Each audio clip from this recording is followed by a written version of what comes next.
The majority of startups die at the seed stage. They just never come out. They just can't get from seed to Series A. And why? Because they focus on funding instead of building something real. This is Shaun Gold. He's a serial entrepreneur, author, and investor who transformed Miami's nightlife and now helps startups navigate the treacherous world of funding.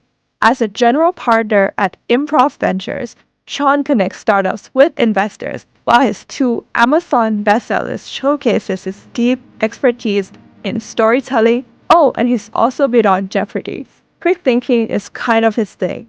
Shaun has worked with startups at every stage of funding, and he does not sugarcoat the truth. You have an idea, it's in your head, and it goes from your head to a whiteboard, and then you take that and you turn it into something that people can use and people can pay for. He's guided founders through their biggest hurdles and believes that The obstacle is the way. There's no way around, there's only a way through it.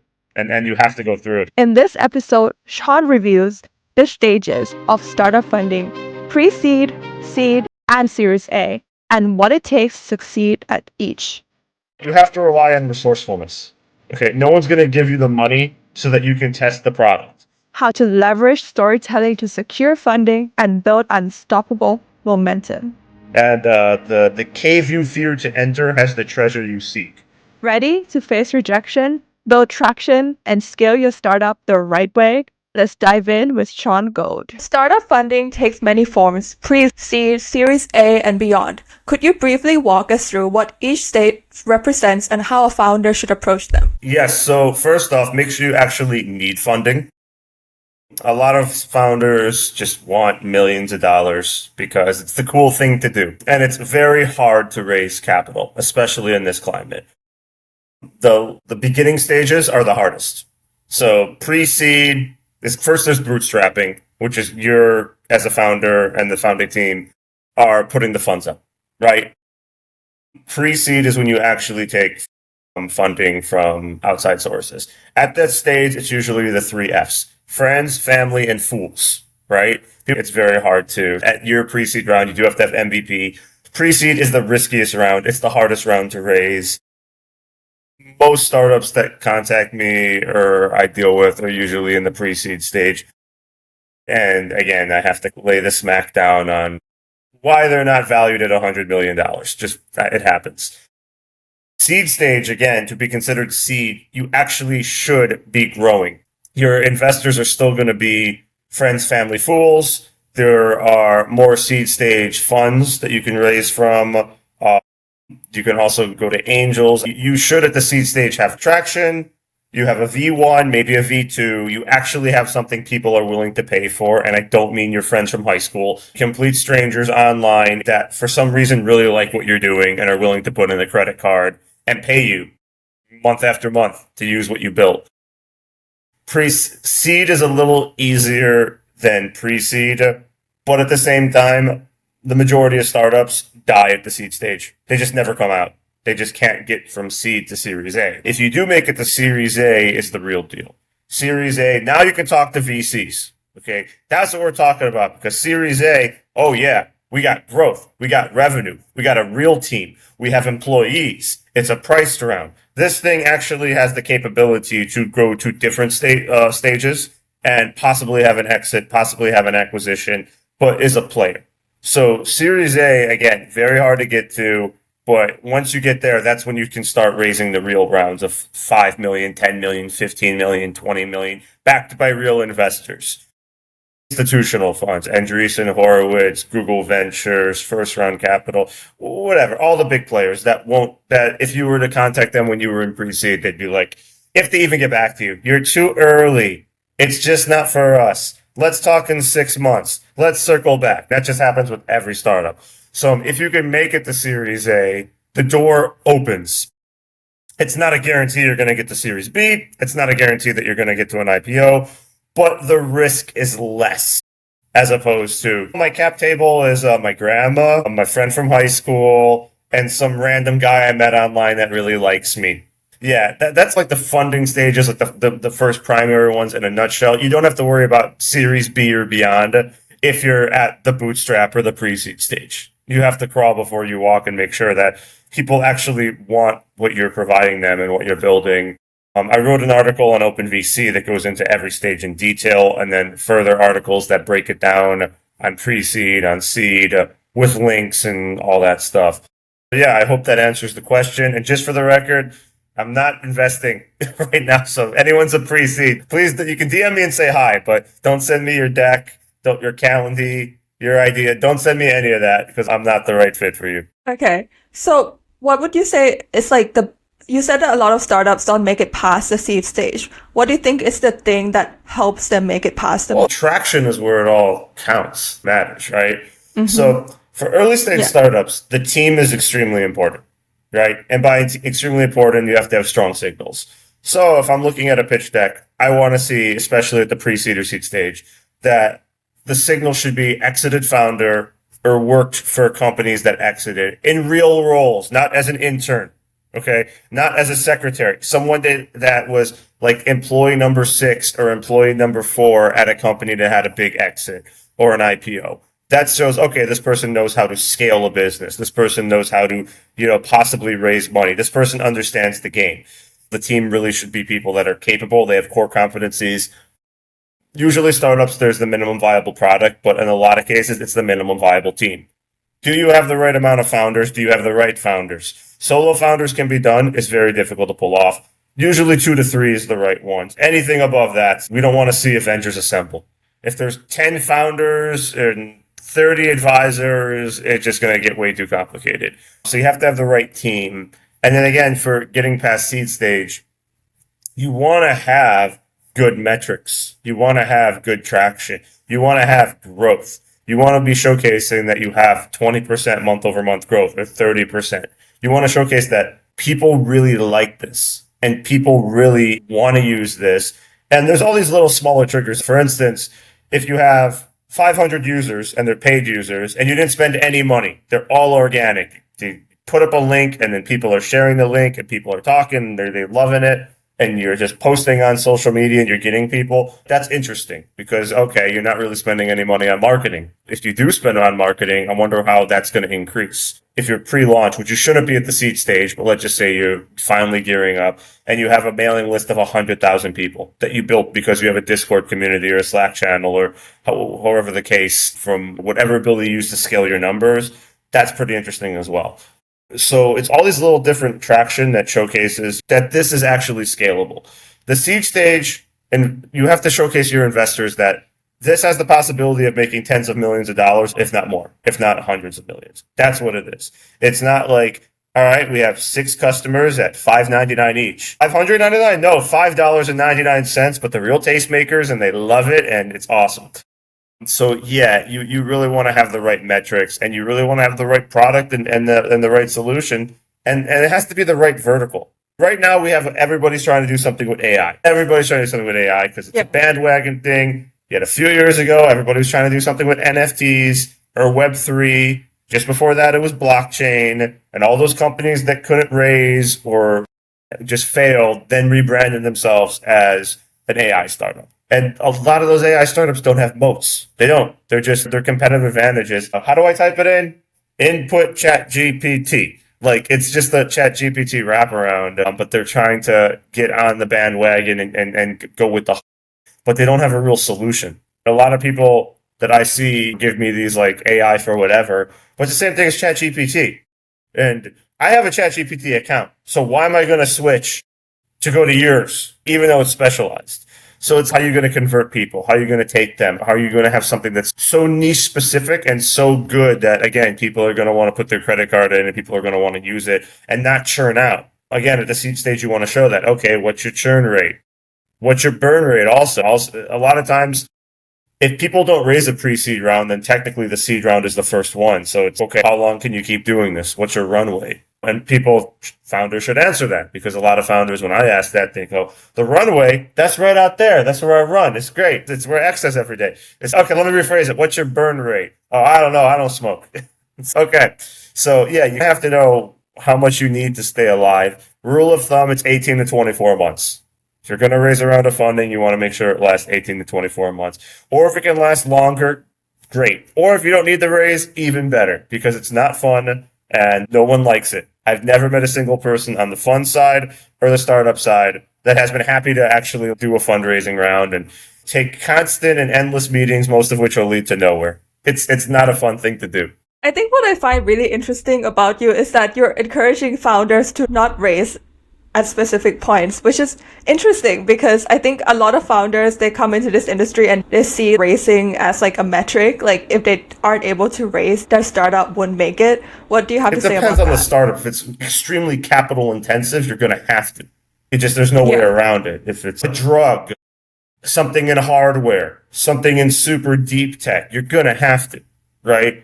But a lot of stuff for SaaS, especially SaaS. Yeah, it's expensive, but you should be able to pay for that. The founders that I see that actually move forward, and I work with a lot of founders on pitch decks. I work with a lot of founders on their content and storytelling. And the ones that I prefer to work with are the ones that have put their own money in and have demonstrated that it works, right? Whether it's $10,000, whether it's $100,000, they've actually built something that they outsourced the building to, or they found a co-founder and they're doing it and they're demonstrating, okay, we've done this, we've bootstrapped, and now we're between on the month 12 to 18K a month.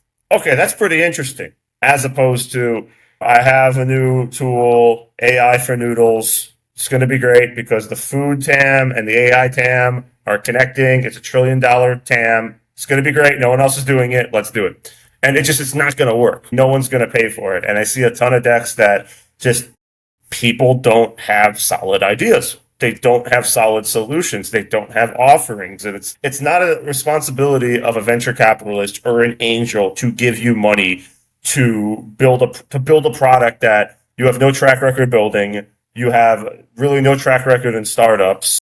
Your only experience is LinkedIn and Reddit. So it's extremely risky as opposed to being like, okay, this person is already generating 6 figures a year or generating in the high 5 figures on their own. It's going to be more of an interesting chat. So I say, don't try and raise until you're absolutely ready and that you need it, because it's a really long process. Pre-seed round could take like 9 to 18 months, depending on the market, probably longer. Most cases, most founders, again, if it's like, I needed to build the MVP, I need it because I'm a founder and you need to give me this, or I don't want to pay for it. Like I hear a lot of stupid excuses, like all this stuff like that. That's why I need to raise the money, as opposed to the founders. I need to raise the money because I have 7 enterprise clients. That's going to be a value of 1.7 million a year. And I need to scale up to hire the people to fulfill that and build out the infrastructure.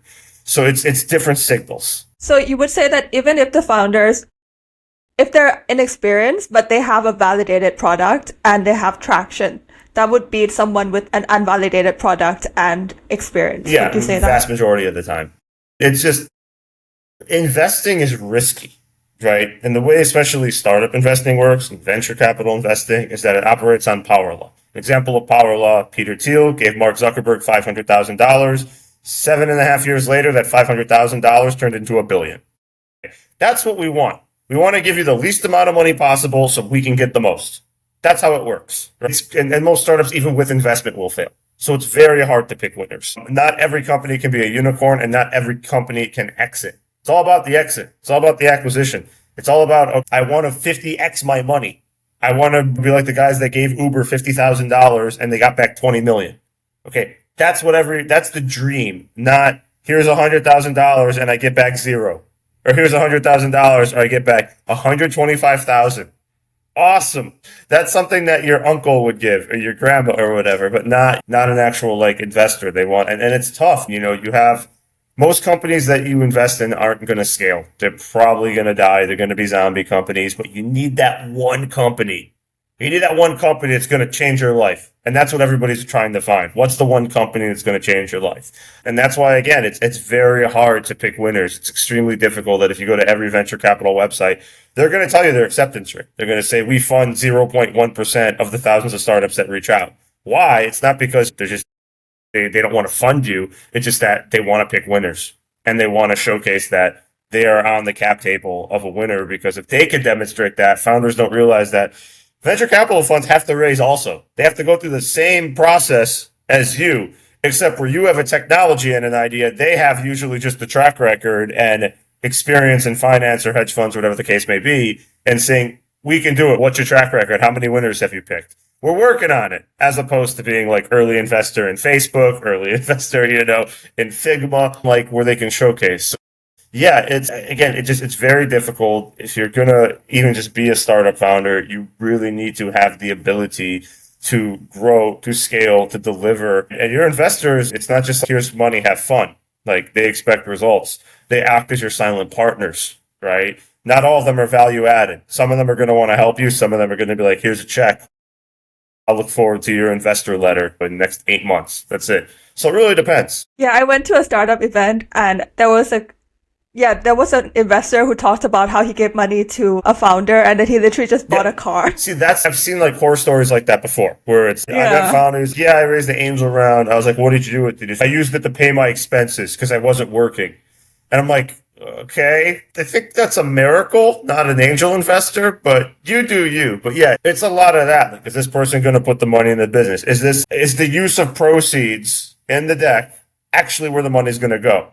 Right? Are you going to pay to hire new developers? Are you going to pay for marketing? Are you going to pay to expand the product? Are you going to pay to build out the architecture? Yeah, you really, again, that's why you have to talk with founders. That's why you can't just give out money, because if someone has no tracker, or they never had a job, or they don't know how to handle money, or they've never had access to the amount they're asking for. Like, you have to realize, if you've never had, let's just say for the sake of argument, $50,000 ever in your bank account, but you're asking for 500, okay, and you don't know the breakdown, and I ask you, well, what's the money going to go to? What's your burner? All this stuff, and you don't know, and then you use that money to pay for groceries and go on trips and market research. It's not a good look, okay? It's just, people don't want to give you money to do that.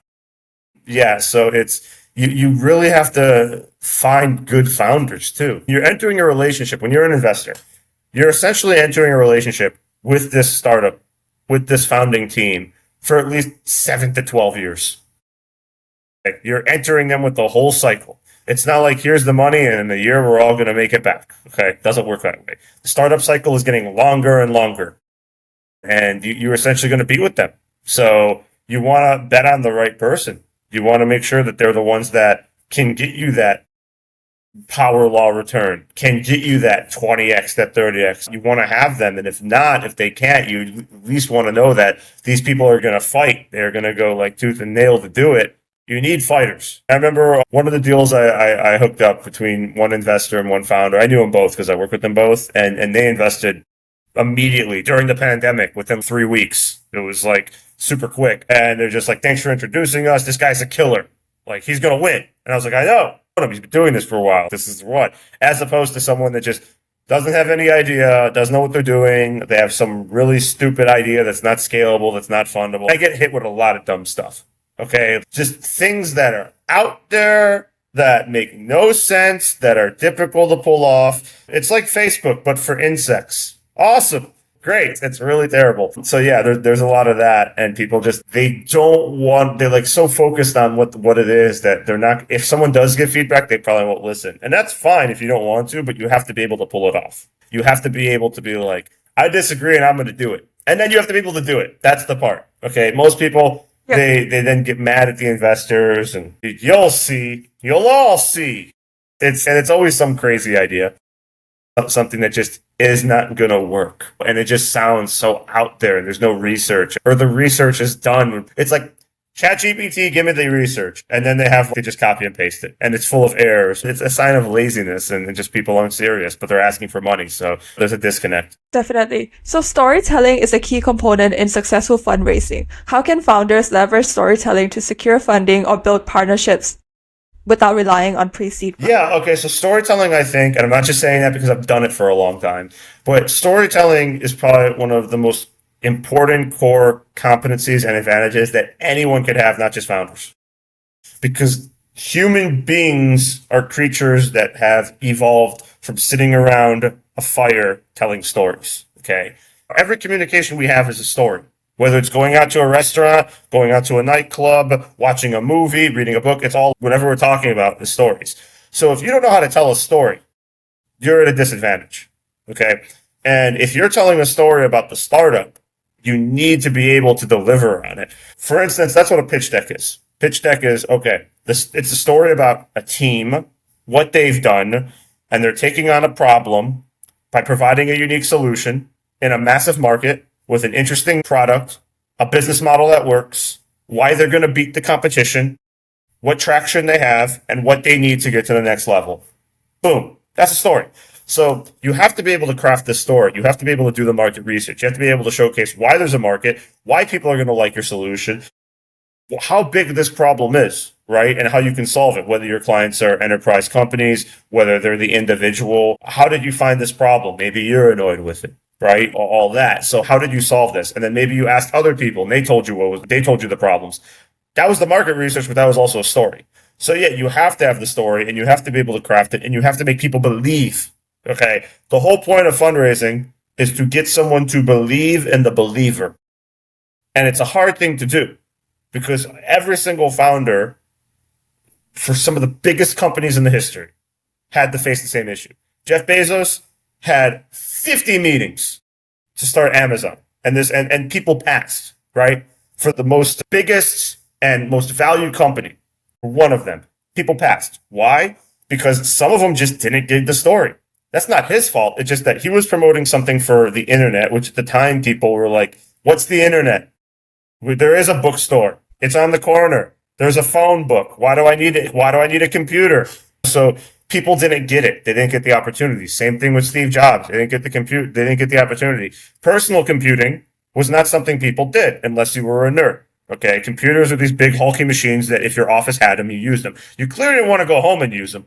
Okay. They weren't fun. They had black screens and green text. They were not cool to look at. So to say you're going to revolutionize that and give a computer to everybody in the world, okay, sure thing, boss. More like, Steve, get a job. So it's essentially, you have to have the story and convince people to believe it, that it's going to be true.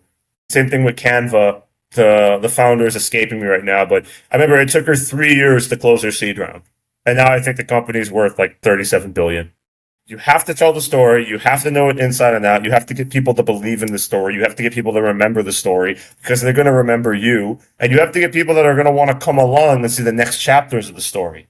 You know, right now, the investment is chapter 1. That's it. They want the exit is when the book ends. Okay. The Goosebumps book closes or whatever. So yeah, I think it's extremely important. And it just people in this age where you have Grammarly, ChatGPT, Microsoft Word, Google Docs, and you're communicating via text messaging or LinkedIn or whatever, you should also learn how to like communicate to tell the story.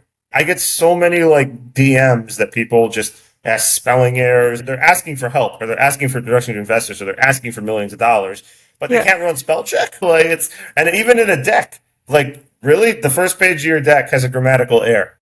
Like, it's very simple. There's nothing on the first page. It's your company title and your one sentence value proposition. There's nothing else. And yet there's a grammatical error and it's the squiggly line comes up. Like, it shows you there's an error. Yeah, people just, they don't take it seriously, their own story, yet they expect other people, whether it's a customer, whether it's an investor, whether it's a strategic partner, to take them seriously. And there's a disconnect. Yeah, so mainly founders and everybody should be learning storytelling, and also everyone should spell check before they send something to an investor. And my name is Shaun, Shaun, not Shuan. I don't know why they just keep doing it. Even close on the keyboard. It's not like it's next to each other, like the U and the I. It's two separate letters at two ends of the keyboard. I don't know why they keep doing it. So yeah, that's. Please, how you conduct yourself is a reflection on you and your business acumen, and I'd say your education, and I say your ability to win. So conduct yourself in the best manner possible. Definitely. So many startups fail to show traction in early stages. What are some creative ways that founders can demonstrate traction to investors before securing traditional funding? So there's a few different things to do, right? One, right now, because everyone has a cell phone, you can reach your target market. You have to find out where they are, whether that's Reddit, Discord, Slack, LinkedIn, social media, whatever. There are ways to showcase a link and to get signups, to showcase your product, to showcase your website. There are ways for you to get the word out that cost absolutely nothing. Okay, whether it's going on podcasts that are awesome like this, whether it's going on giving talks, whether it's going to different startup or technology focused events. get networking, getting cards, and really just talking to people, seeing if people are interested enough to take a demo, signing them up, getting them on a, or even showcasing that, hey, this is good. Can I buy it now? You have to pound the pavement and really figure out ways to get complete strangers to find out who you are. If that's using LinkedIn, great. It's not going to be overnight, but you can start really making connections and then sending people links or having calls. You just want to showcase that there are real metrics. A lot of early stage decks don't have the traction slide, which is the most important one. Besides the team slide, it's the most important. They don't have it. So they wanted to have it, and two, if they do have it, I've seen some of the worst examples you could imagine, where this is a product I really need. John. Okay, who's that? It's just a testimonial that you probably made up from somebody. As opposed to real traction, where it's, if you want a testimonial, this is a product that helped us save 25% of costs in all my restaurants. And you could have it. Proprietor of 17 restaurants in Isan, Thailand. Right there. Okay. Wow. He used it. It's there. It's much better. It's actually showcasing that you have someone that is facing the problem and sees the solution, and this is scalable because if this guy uses it in this region, then they can use it everywhere else. So that's number one. Two, again, it's being extremely creative. So you need to put yourself out there as a founder, right? You have to be out there with your product. And a lot of people are like, oh, I like to be behind the scenes. Then someone else in your startup needs to be the face of it, because at the early stages, they want to have the relationship with the founder, right? So whether that's blogging, whether that's thought leadership, whether it's videos, whether it's TikTok, whatever the case may be, you want to start amassing these metrics to showcase that, hey, I can do this at zero cost, and I can showcase that we're going to have this, and we're going to do a testing. We're going to take our own money, and we're going to put out the product, the V1, and we're going to see how many people using our channels and our funnels that are actually convert. The worst thing you can do is say, we need $1 million, duh. That's how we're going to do it. I had a founder that I don't like to talk bad about them. Oh, what am I saying? Of course I do. Where they're like, all right, here's my plan. I am going to raise capital, and I'm not going to pay myself. Okay, well, that's good, seeing as you don't have anything. But I'm not going to pay myself. I'm going to use 100%. It was like 98%, and he was going to have 2% to help with the product. And he was going to use all the money to hire Taylor Swift or Beyonce to promote the product on social media. But that was his go-to-market. That was his plan. And I was like, investors aren't going to give you this money so you can hire Taylor Swift. But it's going to get 100 million users if she does it. And I was like, no, it won't. Okay, it's not. It's just, don't do it. Just don't ever speak of it. Take it out of your deck. It's not going to happen. Why don't you just find a nano influencer that have, I don't know, 900 people that actually have good numbers and they actually are engaging, and give them $30 and see what happens. You don't have to raise money for that. Say it with me. Amazon gift card. That's it. See what they'll do. They have 900 followers. Usually people with low follower counts, but that have engaged followings, unless they're insane, they're like, wow, someone's going to pay me $30 to just write a post. I'm on my way. Sure. No problem. I'm not, outside of LinkedIn, I don't care about social media. I have it, whatever. It's there just so the other Shaun Golds don't take it. But people come to me and they're like, we'll give you $50 to write something. Okay. I'm happy. Done. No problem. When do you want it? How many hashtags? So yeah, I would say try nano influencers. Try stuff like that you can get results at a low cost. And when people say, but Shaun, I don't have the resources, you have to rely on resourcefulness. Okay. No one's going to give you the money so that you can test the product. Okay. It's not a good look. They want, the best way I can put it is that as a startup, you have a fire, right? Sometimes it's a little fire. Sometimes it's okay. Maybe it's keeping you warm. The investment is the gasoline. And you want to throw the gasoline on a fire so it explodes. Now, if you don't have a fire and don't have the tools and don't even have the ground, it's just no one's going to give you the investment. But bro, that's why we need the investment, so we can buy the kerosene, log, get the fire pit, invite our friends, take the photo. Exactly. So you don't want it. Again, it's all about signals and what works best. So you would say that it matters more that the founder is working on the marketing and growth marketing rather than the product. They're going to have to do everything. Essentially, when you work with a startup, right? That's why it's hard being a solo founder. If you have two people or three people, one can focus on marketing, one can focus on product, one can focus on being the founder, right? In Silicon Valley, it was always you want a hustler, a hipster, and a hacker. That's always how they did it. Hustler, hipster, and a hacker.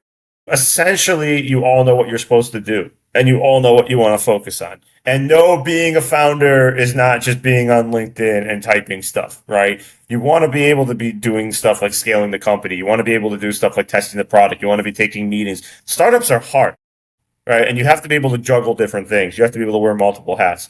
That's why whenever like startups are hiring, because I've worked with so many of them, so many others I didn't work with because they were laughable. Where it's, we want somebody that can juggle like everything you can imagine.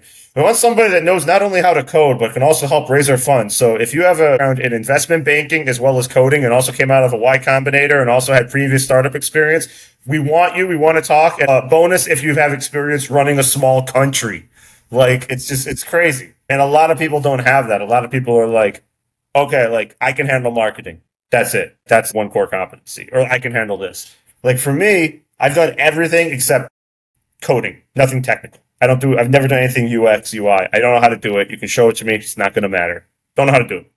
But I'm able to, okay, storytelling, connecting, strategy, fundraising, pitch deck. I'm able to help you get to where you need to go with everything else. But as far as coding or as far as get us $5 million by next week, it's not going to happen. There's a lot of disconnect and there's a lot of just disillusionment and delusional thinking when it comes to startups. And that's why we love it so much. Every day is a new adventure. So I think it's more like you have to stay grounded as a startup founder and making sure you're focusing on the right things rather than like following the hype. Yeah. How should I put this? If you can see the path laid out before you, you're on somebody else. The companies that all the founders admire, they have these founder saviors, or I don't know if they're religious, but if they are, I'm sure they probably pray at the tabernacle of term sheets, and the stained glass windows is like Steve Jobs, Elon Musk, Jeff Bezos. It's this unnatural fascination and unnatural fanaticism to these titans, and that's how they compare themselves to it, but they lack the core competencies to get there. They want to be the next Jeff Bezos, but Jeff Bezos came from an investment banking background, and Jeff Bezos understood that the internet was growing. I think it was like 400% a year, and saw an opportunity. Keep in mind that when Jeff Bezos told his boss at the investment bank the idea for Amazon, his boss said, "That's a wonderful idea for someone that doesn't have a job." Okay, you have to understand that everyone that you admire went through the same hardship and rejection and BS that you're gonna have to go through, but you don't think you're gonna have to. It's part of the process. Steve Jobs was not the ideal startup founder. Okay, he was the smelly guy that didn't take showers, that didn't wear shoes, that would put his bare feet in the public toilets as a form of relaxing, didn't eat meat, and walked around sleeping on people's dorm room floors, collecting cans for money, and talking about, okay, this is the next big thing. Not really investable. Okay, it's really, you have to really be that kind of, you have to really have the luck to be at the right place, the right time, and find the right people as he did to be early stage investors. One of the largest investors in Apple at the early stages was the grandfather of venture capital, Arthur Rock. And he didn't want to invest in the company. He did not like Steve Jobs. He did not like Steve Wozniak. But he went to the trade show and he saw the trade show was empty except for the Apple booth. Everybody at the trade show was around the Apple booth, and that's what made him invest, because of the product. It wasn't at the point of like, you're going to love it. Do you mind if I put my nasty feet on your table as we talk about computers? There was something there. So again, founders need to realize how hard it is, that it's extremely difficult, but you have to have that resilience, and you have to be able to have the technical know-how to know what you're talking about. And if you don't know how to code, then you have a co-founder that does, right? That can handle that. Because when you take investor meetings, there's a lot of people who are, "Shaun, be on the meeting with us." And I was like, I don't go on meetings. One, I'm not a founding member of your team. Okay. It's weird for me to be there. I make an introduction, have fun, something happens, great. But I'm not going to be there, and I'm not going to be there to answer the questions. And then if they're really inexperienced, they'll say, "How would you like to be a founding member?" And I was like, "I don't want to be a founding member." Okay, that's it. It's not happening. It's not for me. So yeah, you really need to have interesting ways to, one, gain traction, and two, gain awareness for your company and what you're doing, and you want to be able to be that cool founder that you admire, right? But it's your own path. It's you. That's who you want to be.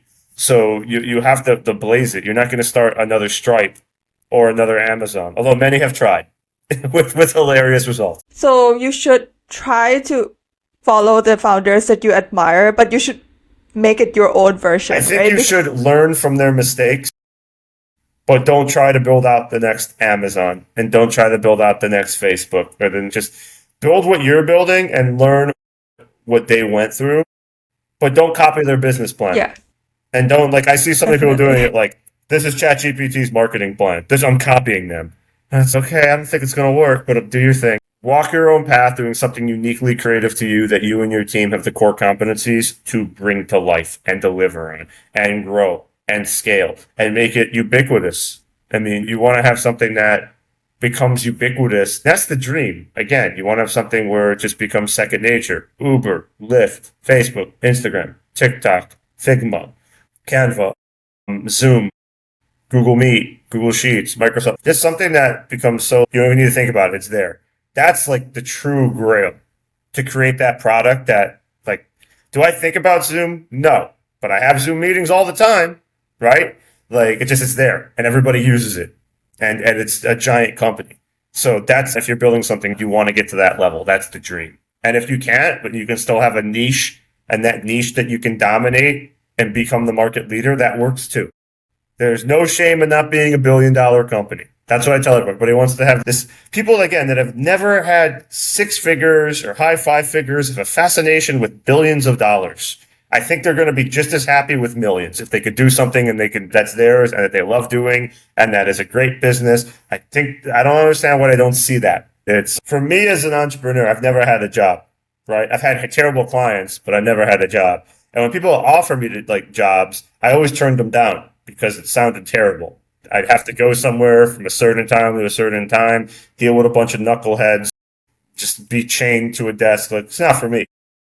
So again, one of the key advantages of being an entrepreneur is being able to have the life that you want, right? Being able to say, I don't work for this guy. I don't have to deal with him. I don't have to commute. I don't have to get on a plane and fly to the middle of Frog Butt, Arkansas for a meeting. I don't have to do this. I don't like and that's, I think, what a lot of people forget because they want to be the billionaire, and you don't need a billionaire to do that. You just need something that you can control, that you can actually build out. That if you have a micro acquisition, oh, great, okay, awesome, then you can start something else. Most founders, again, if they fail, they come back and start something else. If they succeed, they sell it, they come back and they start something else. That's just how we're all wired. Yeah, definitely. I think a lot of founders, they have this kind of billionaire dreams, but also I've actually had people on my podcast and they've been on teams that have IPO'd, and he said, yeah, so he made a ton of money, but then he said that he wasn't as happy when he was on the yacht than he was walking in the forest with his son. And that was when he realized the yacht actually meant nothing to him. That's right. So no one buy a yacht. Who buys a yacht? Rent the yacht. I used to do some great yacht parties here in Miami. Never owned a boat. Just went on it. Was paid to do them. It was great. Yeah, it's, again, you really have to find out what it is you want. I think people don't know that. They just say, I want $1 billion, or I want to go to the moon. And if they say that, I immediately picture failure to launch. That's just me. But yeah, it's essentially, you want to have a goal, stick with it, get to it, and achieve it. It's harder than it sounds. I tell everyone that it takes a great deal of boldness mixed with a vast amount of caution to become successful in startups and to achieve a fortune and a reputation. And then you need twice as much wit, twice as much intelligence to keep it. Because so many that I've met just to burn through it, or they've lost, or they have to do something, they don't want to do it, they have to come back. So yeah, it's different for everybody, but there has to be goals, and the goals can't be, I'm going to be the next Facebook, or I'm going to be a billionaire. Let's have actionable goals that you can achieve, that are realistic, that you can deliver on. I feel like, again, a lot of immature founders have never achieved a large goal. So they don't understand the feeling that happens from going forward and really bringing that to reality. And that's what especially technology startups are, is that you have an idea, it's in your head, and it goes from your head to a whiteboard, Figma, or whatever, and then you take that and you turn it into something that people can use and people can pay for. That you can use that money to, I don't know, pay the electric bill or pay your car insurance. So yeah, that's what entrepreneurship is. Taking something, making. Yeah, I like that. So you also successfully pivoted between industries from nightlife to startups and storytelling. What's a key lesson learned about resilience during these transitions that would be beneficial to startup? I mean, if you can't be resilient, then you can't be a founder. You're going to have to face abuse, getting beaten down, rejection after rejection, or as PDD calls it, a relationship. That's essentially what you are in being in startups. If you love working long hours for no money and getting people who constantly ghost on you, ignore you, or aren't interested, then the startup life is for you. Again, for nightlife, I was in nightlife for almost 20 years here in Miami. Pivotal figure, best clubs in the world. Clients are celebrities, high net worth individuals, industry leaders, all that stuff. To get to that, it wasn't just like I started and I had all these people. It took years of failures and back and forth. And with nightlife, and that's why I'm very hard on startups, is that nightlife gave me a sense of reality. Either the club was busy and packed or it was empty. There wasn't any in between. Okay. Either I delivered for my clients, which are clubs, and they paid me, or I didn't deliver and I didn't get paid. That was it. And you can only boast so much. There was no metrics, there was no investors, none of that. It was like, I'm going to bring you 500 people tonight and they're going to show up. And they did. And we can see it because they show up, they spend money, the place is packed. As opposed to being like, here's an MVP that doesn't exist, give me money. So you have to be resilient for when the club is empty, from the events do collapse. I've had terrible events that collapsed and I had to refund tens of thousands of dollars. Not fun. I had to promote myself to really, especially when I was starting out. I started out when I was like 17 years old.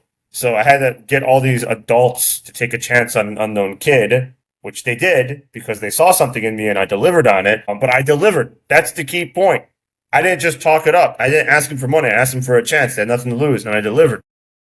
So yeah, it was just a matter of constantly going forward in the face of failures, like obstinate persistence, going through failure after failure. And it took 2 years or so. The first 2 years were pretty terrible. Failure after failure, made some money. Whatever money I made, I reinvested and then I lost it in the failures. For me to really like find the right clients and then find the right opportunity. And then after that, it was just like nonstop. So I feel like a lot of people, especially in startups, if you're not able to eat garbage and enjoy it for a long period of time, then you are in the wrong industry. But I think that's for everybody. I think that you have to have this resilience and you have to have this ability to not be defeated. And again, going back to storytelling, there's no connection to mythology anymore. And we need that connection to mythology because every mythology has a lesson. And the lessons usually are along the lines of be humble, don't give up, keep going in all cultures. That's what it is. And every story, even like the heroic journey that we see in films, they all follow the same monomyth footprint. And founders need to realize that. Everybody starts off being a loser. That's the part of the story. Everybody starts off not unsure of themselves. Everybody starts off fearing failure. Everyone doesn't know if they can do this. Everybody finally has to answer the call and move forward and make something of themselves, but it's not easy. You have to essentially in the circle find the treasure and bring it back to benefit the world. And the cave you fear to enter has the treasure you seek. A lot of people won't want to enter the cave. They don't want to go. It's dark down there. There's bugs. Okay, they don't want to deal with it. But the people that do, that's the kind of people you want to follow. Those are like the leaders and really the founders that are going to make a difference because they have this fearless attitude. To have a fearless attitude, you have to cultivate it. You have to put yourself out there. You have to be willing to go on a stage in front of a bunch of investors and absolutely fail. You have to be able to do pitch after pitch and not get any results. You have to be able to build out a product and realize nobody wants it. You have to be able to build out a product and find out that your CTO doesn't know what he's doing. There's so many different things that can happen, but you have to experience that. And if you don't experience it, then you have to learn through the experience of others. And you have to have this persistence and you have to have this resilience. And you have to keep going because all the people you admire have that trait. And they just didn't let anything stop them. And that's why my whole philosophy is be resourceful. Do it on your own. Yes, if you don't, it'd be great to have $1 million in the bank to fund your stuff, but you're probably going to have to get that million on your own. Now get it. And Don't discount all these bootstrap startups like MailChimp, like Spanx that never took any money and had billions and billions of dollars when they exited and didn't have to share it with anybody. Again, if there's, as someone that does secondary deals and all these different kind of stuff like venture deals, yeah, it's great. I want to be part of stuff, but I want to be part of stuff that is going to really, that we believe is going to scale and that I can make money. But as a founder, it's like my mentality is that going back to nightlife, it's like, who's going to give me money besides a customer? I'm just going to do it myself. I'm not going to wait. I want to keep going forward. I don't want to wait. And I feel like that's the mentality you have to have, as opposed to so many startup founders where it's, I can't go forward unless I have $5 million. And it's, so someone's going to be disappointed. Like that's just what's going to happen. Yeah, so essentially being successful as a startup founder is you have to be able to go through rejection after rejection and failure and learning something from it. So I think a lot of people, they want the result, but this really shiny result, but they don't want to put in all of the work. What do you have to say? Yeah, I mean, the only people? place that success comes before work is in the dictionary. Yes, we hear stories of someone goes viral and all this stuff happens. You know how hard that is to do? Yeah. That's why there's stories of, we can name the people that have done it, because it's so few. Just like with companies, we can name so many that are ubiquitous because there's so few, right? I think there's 500 million entrepreneurs in the world at last count, probably more, right? So you're going after, that's who you're not competing with all of them, but like entrepreneurship, the success rate is so low that you have to work hard and you have to find your groove and forge your own path and you find your niche and really do your best to dominate it and win. And don't discount the fact that the startup you're working on now, especially if it's your first startup, it's probably not going to be the winner. It just happens. Okay. But that's okay, because the contacts you make, the knowledge you gain, the experience you have is going to allow you to avoid the mistakes and focus on something at the next run for the next startup. That's essentially what's going to happen. You have to keep moving forward. You have to have this resilience. You have to put the work in, and you have to make attempts. If I forget who said it, but if the goal of the captain was to keep his ship pristine, he would never leave port. I think that was Thomas Aquinas. But that's essentially what it is. You have to go out there and face shipwrecks and face the elements and face the hazards. And if you don't like it, don't get in the boat. But that's what it is. Give you money and no one's going to uplift you and no one's going to mentor you. No one's going to do all that. And it's up to you. And it's not a fun journey. There's the comment saying that building a startup is like jumping out of a plane and building a parachute on your way down. I think it's a stupid saying, because the real saying is that building a startup is a one-way trip. Most of the time, it's not going to end well. Okay, it's the point of no return. You have to understand that, understand how hard it's going to be. And again, there's no shame in doing it. You should do it, but don't quit your day job or don't quit all your other stuff just to focus on this until you're ready. Keep working, keep doing what you're doing, and then keep experimenting and tinkering to see what's going to work. Definitely. So having a realistic perspective of startups even before joining. 100%. It's all being realistic. That's the thing. There's a lack of realism. I work with so many founders and they're just like, we're going to have 50 million users in year one. No, you're not. We're going to be $1 billion company by year 3. No, you're not. There's just so many crazy things that turn investors off and turn your customers off and probably turn your friends and family off, because they know you're not capable of doing that. So scale it down a bit. It's like me saying, all right, I'm going up to the space station next week. I don't have any training, but don't worry. I'm sure I'll figure it out when it's there. How long does it get to space? A few minutes? I can read a manual or something. It's fine. I'll watch a TikTok tutorial. It doesn't work that way. Yeah. It does work for some people though. In what regard? I've had founders who are like, they're university students and they literally grew their startup to 100K users. That's awesome. I'm not saying that, but they literally grew it. Yeah. That's the key point. They grew it. It wasn't like Wednesday we're starting it and Sunday we're banking. Like Yeah, definitely. In your journey with Utopian Journey, you highlight overcoming personal obstacles. What's one struggle you faced as an entrepreneur and how did you overcome just one. As many as you like. I think it's not just one struggle, it's one struggle after another. Starting out is the hardest thing to do, because a lot of people, taking the first step is extremely difficult. And people don't trust themselves and people don't believe in themselves. And I think no one else is going to do it for you. So when I started doing nightlife, I was 17 years old. I was in the Bahamas, and my partner, my best friend at the time, who was doing it with me, literally turned to me on day 3 and told me, because I said, I think I'm going to do this. I'm all in. This is my future. And he turned to me and said, it's not going to work. Okay, that was someone that I trusted and was doing it. He was making it work with me. You don't know anybody in Miami. You don't have any connections. You're not 21. You don't like, it's just, you have nothing going for you. And again, I was like, all right, I'm going to do it. And that's what it was. It was figuring out that period of figuring out how to tell people I was going to do this and be able to deliver on it because no one believed, no one believed I could do it. Nobody.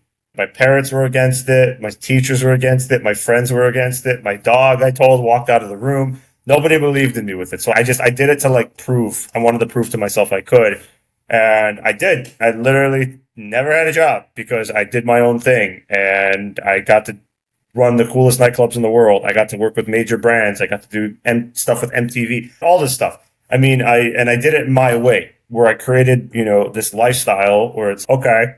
I'm going to be out as many nights as they need me. And then I'm going to sleep till when I want. I don't want to commute. I don't want to deal with anything. I'm going to do my own thing and I'm just going to network and do it. And I built this reputation, this persona as the person when you come to Miami for nightlife, that's who you need to see. And I always delivered on it. But getting to that point, again, you have to believe in yourself.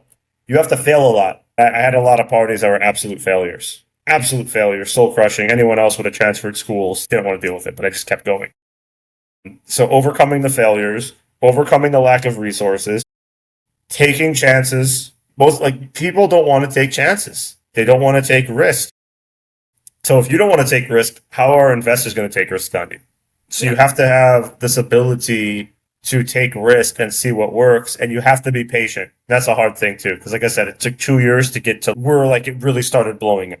I remember. And right before it did, I was at a very low point where I had a huge failure. I had nothing going on. It was terrible. I was just bored. I know what I was going to do. I was questioning myself. I was doubting myself.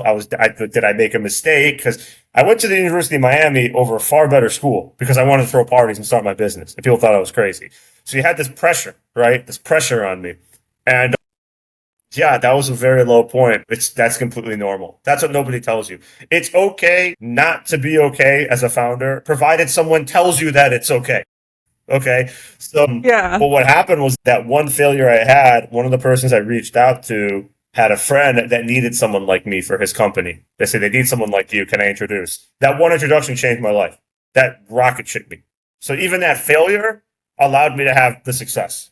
So you can't discount the failure. You can't discount losing because if I didn't do that, I would never have met these guys. Who knows what would have happened? But that literally shot me up. And it took 2 years, and I didn't realize it, of building that my name was already out there, so people already knew me. So once people started seeing these parties I was doing, and they started hearing that this is like the legit thing, this is amazing, it's the best time of my life, everything became inbound. I never spent money on Google ads. I don't know how to run a Google ad. I don't know how to run a Facebook ad. I never did any of that. Everything I did was a referral, right? But I had to please everybody. I had to get them. There's a saying that it's not what you know, it's who you know. And I hate that saying because it's wrong. It's the worst saying, stupid, I hate it. It's who knows you, okay? So if they know you for what you do, whether it's your app, whether it's your service, whether your product, I don't care what it is. If they know you, they're going to tell a story, bringing it back to what we talked about, to their friends, their colleagues, their boss at work. Hey, check this out. Download it, pay for it. It's awesome. And that's how you get the organic growth. With me, because I went from doing dozens of people to hundreds of people to thousands of people, my growth strategy was giving everyone my business card, getting their number, building a database, and having it so that I had it to a point for years where I don't do anything. I wake up and I had a bunch of text messages from around the world. I'm coming to Miami. I need this. Or I hear you talk to you. So that's what you want to get to. But to get to that, again, you have to get beat up. You have to overcome the obstacles. You have to face problems that you never would have thought you were facing. Really stupid stuff that you just can't imagine until you're in it. For me, because I was a D-list celebrity here in Miami, I had to face the fact that people were using my name to get their own deals, or that people said they worked for me and I never met them, saying they were my best friends or my partners, like all this crazy. I would never anticipate random strangers saying that, but you do it and you learn. And you have to be in it, and you have to just face the obstacles, because unfortunately the obstacle is the way. There's no way around. There's only a way through it.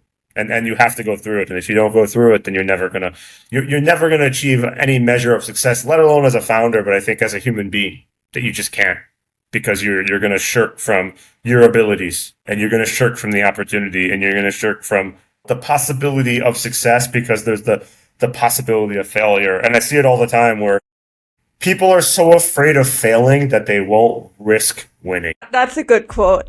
Yeah, I think in terms of the obstacle is the way, I completely agree.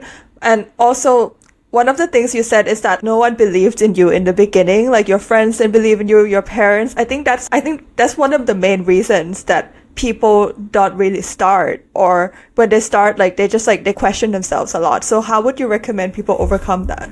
The best thing you can do is you have to do it. If there's one person that believes in you, it's you. Okay? You're the believer. You have to do it. You have to have this focus. And it helps when like you have this call, when you feel like this is what you're supposed to do, right? The nightlife appealed to me. Like I already had an e-commerce business before that. I already had another business before that, educational assistance, as we call it. I was already doing stuff. I was already making money, but the nightlife was like, this was the pull. This was the pull to actually create something and make something of myself. So yeah, I had to follow the call and I had to go after it, and I knew I could do it. It was just, again, for me, talking like how I am to you, that's what I was talking to everybody. And everybody thought I was crazy. Okay, Shaun, you went on a trip for a week and you threw parties. We get it. No, you don't understand. Like all the kids, thousands of them were coming to me. You don't understand. And I'm like, okay, Shaun, okay, leave me alone. Like blah, blah, blah. Nobody got it. But one person that did get it was a friend of mine that was older that I was working out with. And then this other guy asked for a spot, and I gave him a spot. And then he said, "All right, the guy you just gave a spot, he's the guy you want to talk to because he does all this nightlife here." And that's how it happened, because I was talking to everyone I knew, and I got that introduction. That was a life-changing introduction. He gave me my first real gig, like in the States. It was my 18th birthday party. He was expecting me to bring some people, and I brought 200, and he couldn't believe it. He was floored. And he said, "Okay, you're moving to Miami. I have a gig for you. We're going to start." And that's how I started. And then that introduction led to another introduction, led to another introduction, led to another. And before you know it, because nightlife was a niche market, I knew everybody. And more importantly, everyone knew me. So that's essentially, you have to believe in yourself. You have to have that inner drive, because regardless of the industry, and there's key players in every industry. And if the more you put yourself out there, the more you have a chance of connecting with people. And again, this is a time when there was no LinkedIn. There wasn't any of this stuff. I had to do it person to person. I was getting text messages and phone calls. Yeah. Like that was it. So now it's easier to connect, provided you have something valuable to demonstrate. But you have to have that persona, and you have to come off as authentic, and you have to showcase that you're a killer and that you're real. Definitely. I think that's a very good point to end this podcast on. I feel like everyone should believe in themselves and also be able to withstand failure and be able to move forward from that. So thank you so much, Shaun, for sharing all of your expertise and all of your journey. Thanks for having me. I'm Shaun Gold, and for as long as you live, keep learning how to live, especially if you're a startup founder. You're never going to know enough. The majority of startups die at the seed stage. They just never come out. They just can't get from seed to Series A. You really need to have the ability to grow, to scale, to deliver. And your investors, the obstacle is the way. There's no way around. There's only a way through it. You have to rely on resourcefulness. Okay, no one's going to give you the money so that you can test the product. The cave you fear to enter has the treasure you seek.